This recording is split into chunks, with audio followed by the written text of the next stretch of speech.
الحميد أعوذ بالله من الشيطان الرجيم بسم الله الرحمن الرحيم إن الصلاة ونسكي ومحياي ومماتي لله رب العالمين وقال رسول الله صلى الله عليه وسلم تحفة المؤمن الموت وقال تعالى إن الله وملائكته يصلون على النبي يا أيها الذين آمنوا صلوا عليه وسلموا تسليما اللهم صل على محمد وعلى آل محمد كما صليت على إبراهيم وعلى آل إبراهيم إنك حميد مجيد اللهم بارك على محمد وعلى آل محمد كما باركت على إبراهيم وعلى آل إبراهيم إنك حميد مجيد আলহামদুলিল্লাহ সমস্ত প্রশংসা ও তারিফ সেই মহান রব্বুল আলামিনের, যিনি আমাদেরকে অত্যন্ত দয়া ও মায়া করে বৃষ্টি কাদার মধ্যে আল্লাহ পাকের পবিত্র জুমার নামাজ আদায় করার উদ্দেশ্যে মসজিদ ঘরে আসার এবং বসার তৌফিক এনায়েত করেছেন। এজন্য সকলে সেই মহান রব্বুল আলামিনের দরবারে শুকর আদায় করি, সকলে বলি আলহামদুলিল্লাহ।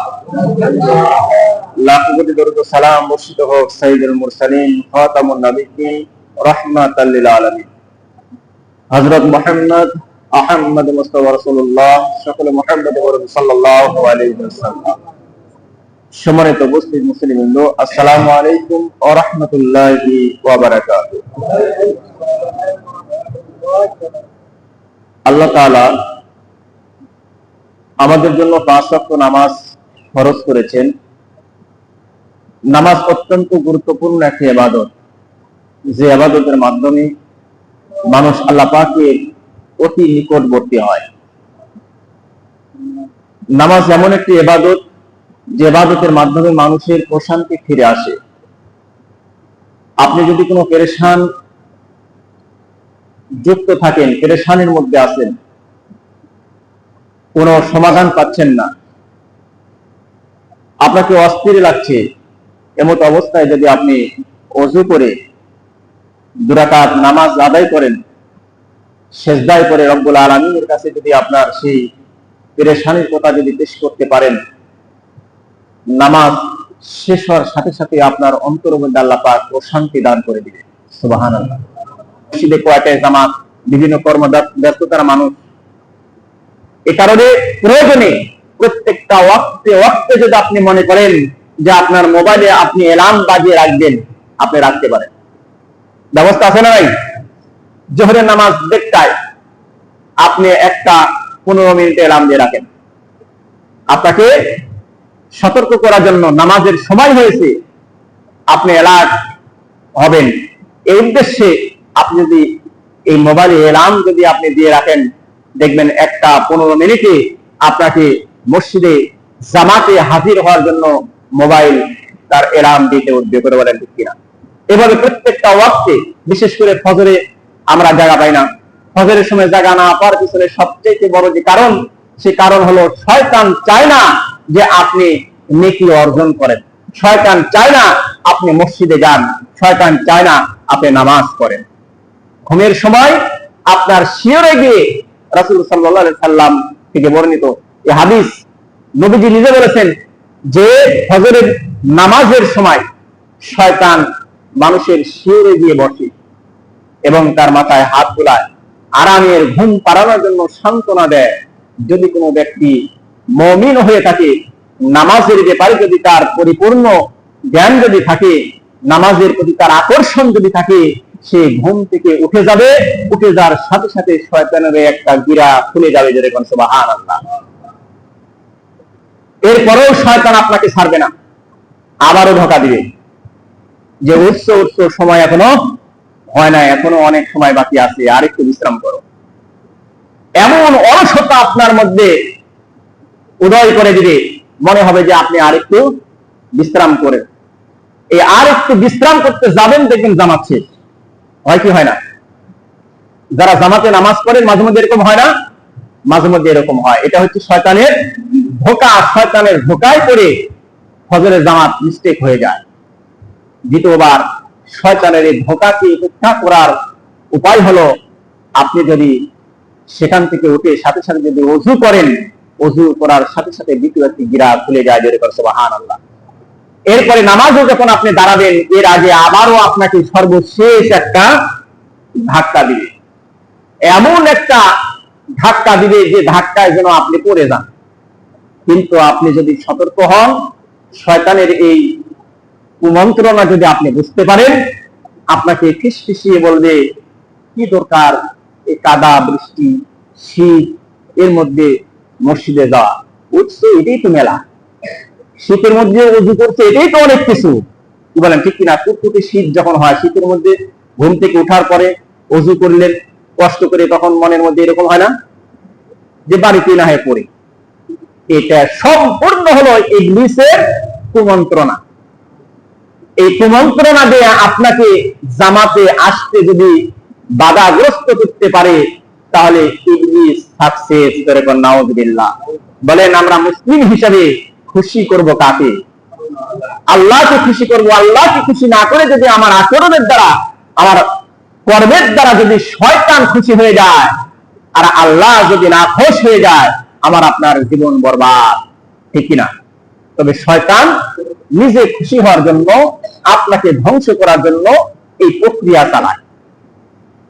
অনেক শীত, অনেক অন্ধকার, রাস্তার মধ্যে সাপ বৃষ্টির ভয়, বৃষ্টি হচ্ছে কাদা পিছলে পড়ে যাওয়ার ভয়, আছে না নাই? আছে। এই নানা কিছু আপনার মনের মধ্যে উদয় করে দিয়ে জামাত থেকে আপনাকে বিরত রাখার জন্য চেষ্টা করে।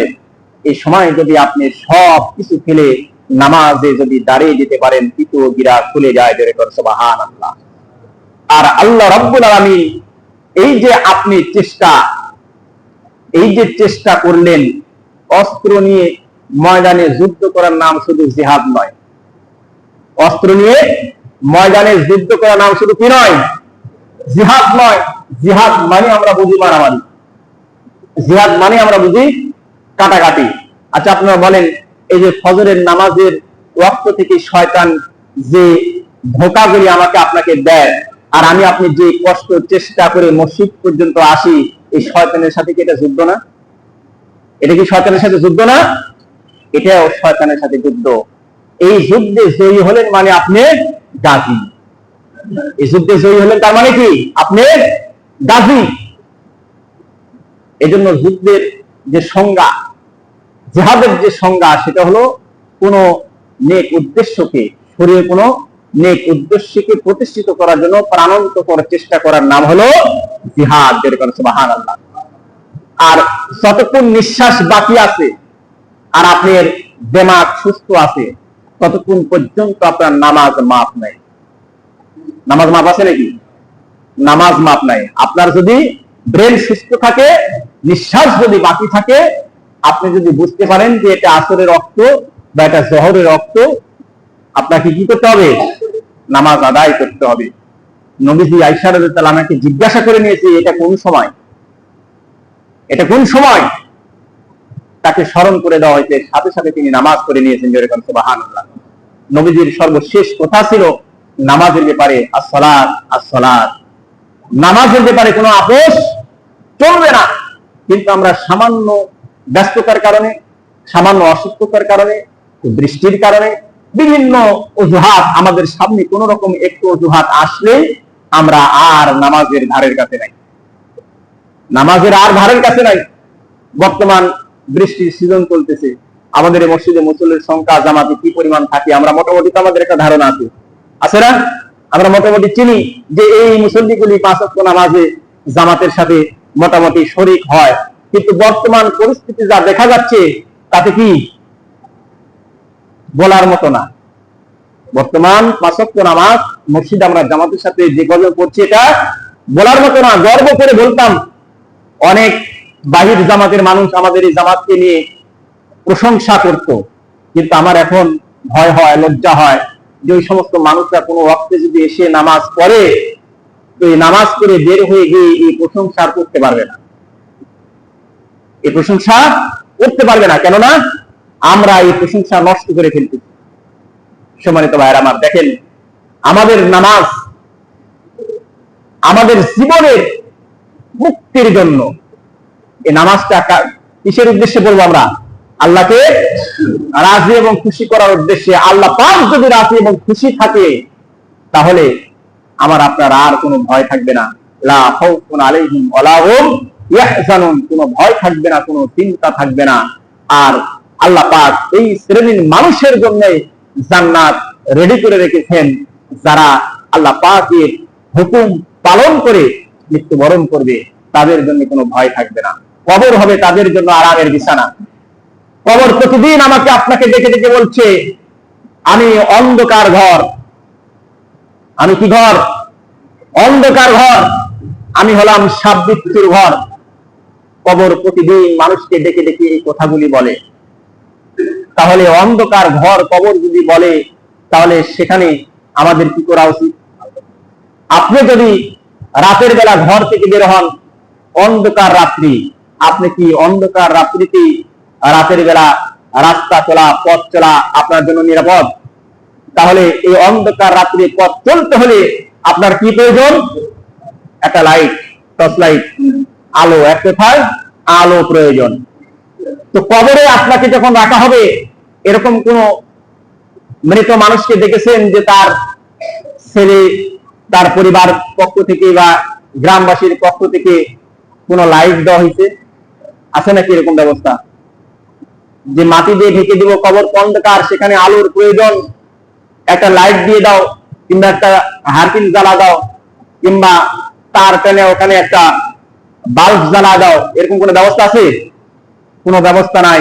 কবরের এই ডাকের অর্থ হলো ওই আলো আপনাকে নিয়ে যেতে হবে, যে আলো আপনার জীবনের নেক আমল। সুবহানাল্লাহ। পৃথিবীর কোন লাইট, পৃথিবীর কোন টর্চ লাইট, কোনো কিছুই সেখানে ব্যবহার করার উপায় নাই, কোন উপায় নাই। সম্মানিত হাজিরিন, এই জন্য আমাদের জীবনের নেক আমল, এটাই আপনাকে আলো জ্বালাবে। কবরটা আপনার নূরের আলোয় আলোকিত হয়ে যাবে, কবর উজ্জ্বল হয়ে যাবে যদি আপনি নেককার হয়ে থাকেন। কবর ডাকতেছে বারবার, আমি সাপ বিচ্ছুর ঘর। আপনি যদি জানেন, আপনি যদি শুনতে পান যে আপনার পার্শ্বে কোনো একটা গর্তে ফস ফস করে সাপ সবল মারার জন্য প্রস্তুতি নিচ্ছে, আর ফস ফস শব্দ হচ্ছে, আপনি কি ওখানে বসে থাকবেন? কি বলেন? এমন দৌড় দিবেন, এই আষাঢ় মাসে বৃষ্টির মধ্যে বরকির গায়ে যেমন বৃষ্টি পড়লে দৌড় দেয়, এরকম দৌড়, ঠিক কিনা? এলাকায় থাকার কোনো উপায় নাই, কি বলেন, ঠিক কিনা? তাহলে সাপ বিচ্ছুর ঘর কবর আপনাকে সতর্ক করছে, ডেকে ডেকে বলছে যে আমি সাপ বিচ্ছুর ঘর। তাহলে এই সাপ বিচ্ছুর ঘরে আপনাকে যেতে হবে ওইভাবে যেভাবে গেলে আপনাকে এই সাপ বিচ্ছু সবল মারবে না। এখন কি নিয়ে যাবেন? সাপ মারার জন্য তো লাঠি দরকার, লাঠি নিয়ে যাবেন? লাঠি দিবে? খাড়াল তো দেয়, খাড়াল নামানোর উপায় আছে নাকি? হ্যাঁ, মৃত্যুর পরে মানুষকে খাড়াল দেওয়া হয়। ওই খাড়াল দিয়ে যদি সাপে আঘাত করেন, সাপ মরে যাবে, কিন্তু আপনার কি এই লাঠি ব্যবহার করার কোন উপায় আছে? কোনো উপায় নাই। সম্মানিত হাজিরিন, এই সাপ বিচ্ছুর ঘর আপনাকে বারংবার আকর্ষণ করছে, আপনাকে বলছে, সতর্ক করে দিচ্ছে। তার মানে হলো এই সাপ বিচ্ছু থেকে বাঁচার একটাই উপায়, সেটা হলো ইহদিনাস সিরাতাল মুস্তাকিম, সরল সঠিক পথে আপনার জীবন পরিচালনা করা। যেরকম সুবহানাল্লাহ। এখন সরল সঠিক পথে জীবন পরিচালনা করতে গেলে নামাজ পড়া দরকার আছে না নাই? নামাজের পাশাপাশি নামাজও করবেন, ধোঁকাবাজিও করবেন। আজকের হাদিসের মধ্যে যে বর্ণনা বলা হলো, মুনাফিকি স্বভাবও আছে, নামাজও আছে, দুটো একসাথে চলবে? আমি মুনাফিকিও করব, নামাজও করব, চলবে? আমি মিথ্যা কথাও বলবো, আমি হজও করব, হাজি সাহেব হিসেবে পরিচিত হব, চলবে? আমি ইবাদত বন্দেগী করব, মানুষের সম্পদ আত্মসাৎ করব, চলবে? চলবে না। মানুষের সম্পদ আত্মসাৎ করা দুইটা হক আছে। কয়টা হক? একটা হচ্ছে হকুল্লাহ, আর একটা হকুল ইবাদ। একটা হলো বান্দার হক আর একটা কার হক? আল্লাহর হক। তবে আমি আপনাদেরকে মাঝে মধ্যে বলি যে আল্লাহর হক যদি আমরা নষ্ট করে থাকি তাহলে সেটা সহজে মাপ পাওয়ার উপায় আছে, আছে না নাই? কেন কেন আছে? সহজে মাপ পাওয়ার উপায় আছে। এই কারণে আল্লাহ পাক এমন দয়াশীল, এমন ক্ষমাশীল, তিনি মহব্বতকে 100টা ভাগ করার পরে 99টা ভাগ মহব্বত তার কাছে রেখেছেন। এটা সুবহানাল্লাহ বললেন না?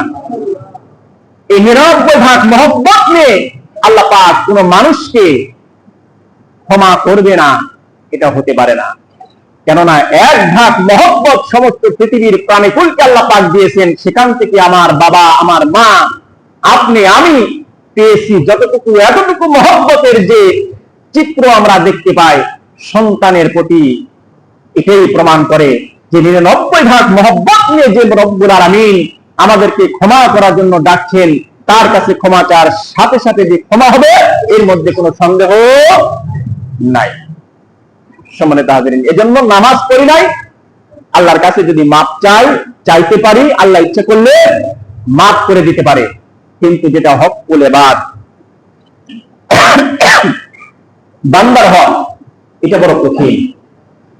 এই যে তাম বাংলাদেশের সমস্ত এমপি মন্ত্রী আওয়ামী লীগ ক্ষমতা থাকা অবস্থায় যারা ছিল, ইউপি মেম্বার থেকে শুরু করে ওয়ার্ড মেম্বার, ওয়ার্ডের সভাপতি বলেন, এক কথা যত নেতা কথা যা কিছু ছিল, এরা যত দেশের সম্পদ লুটে উঠে খেয়েছে, এটা হচ্ছে হকুল ইবাদ খেয়েছে।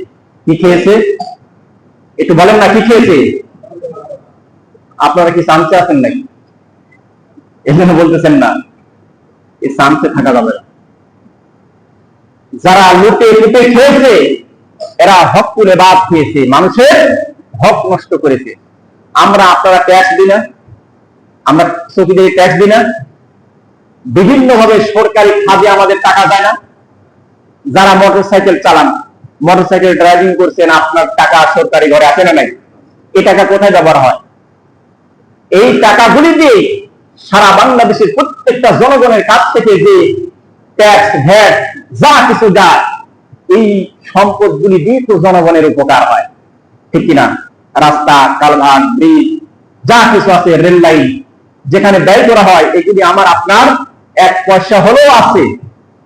তাহলে একটা এমপি, একটা মন্ত্রী, একটা মেম্বার, একটা ওয়ার্ডের সভাপতি বা একটা ইউনিয়নের সভাপতি, সে যদি সরকারি টাকা 1 টাকা যদি মেরে খেয়ে থাকে, কয় টাকা? একটু বলতে হবে, কয় টাকা? 1 টাকা যদি মেরে খেয়ে থাকে, ও শুধু 1 টাকা একজনের খায় নাই, এই বাংলাদেশের 17-18 কোটি মানুষের 1 টাকা খেয়েছে। কতক্ষণ ঠিক কিনা? তার মানে মাপ চাইতে হলে এই 18 কোটি মানুষের কাছে থেকে মাপ দিতে হবে। সেটা হতে পারে হিন্দু, বৌদ্ধ, খ্রিস্টান, মুসলমান, যাই হোক না কেন, প্রত্যেকটা মানুষ, এই 18 কোটি মানুষ একজন মানুষকে ক্ষমা করবে। এই গ্রামটা আপনি জানতে দেখি আছে? 18 কোটি মানুষের কাছে আপনি ক্ষমা নিতে পারবেন না, সম্ভব না। কিন্তু হকুল্লাহ, আল্লাহর হক নষ্ট করেছেন, একজনের কাছে আপনি ধন্যবাদ দিয়েছেন, আর তিনি ঘোষণায় দিয়েছেন আমি মাফ করার জন্যই বসে আছি। আর 18 কোটি মানুষ আপনার আইকালা দেওয়ার জন্য বসে আছে। কি বলেন? তাহলে হকুল ইবাদ নষ্ট করা যাবে না। সেটা যেভাবেই হোক, আপনার কথার দ্বারা হতে পারে, আপনার আচরণের দ্বারা হতে পারে, জমি বন্টনের ক্ষেত্রে হতে পারে, পিতা সন্তান, পুত্র সন্তানকে বেশি দিয়েছে, কন্যা সন্তানকে কম দিয়েছে, আছে না? এরকম বিভিন্ন ভাবে ওয়ারিশ নষ্ট হয়ে যাচ্ছে, মানুষ মানুষের সম্পদ অন্যায় ভাবে ভক্ষণ করছে। এইগুলি নষ্ট করা হচ্ছে হকুল ইবাদ। এই হকুল ইবাদও চলবে, আবার নামাজও চলবে, এটা হবে না।